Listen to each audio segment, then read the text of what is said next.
जानवरों के फनी कारनामे। सबसे पहले ये देखो, अगर आप भी जानवरों से इस तरह हाथ मिलाएंगे तो वो भी बदले में जरूर आपसे हाथ मिलाएंगे।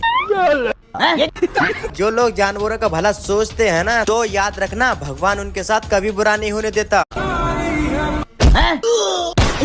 अब देखो यार, कुछ घोड़े इतने अच्छे होते हैं जो आपको पहली बार अपने ऊपर बैठने दे देते हैं। यार मेरा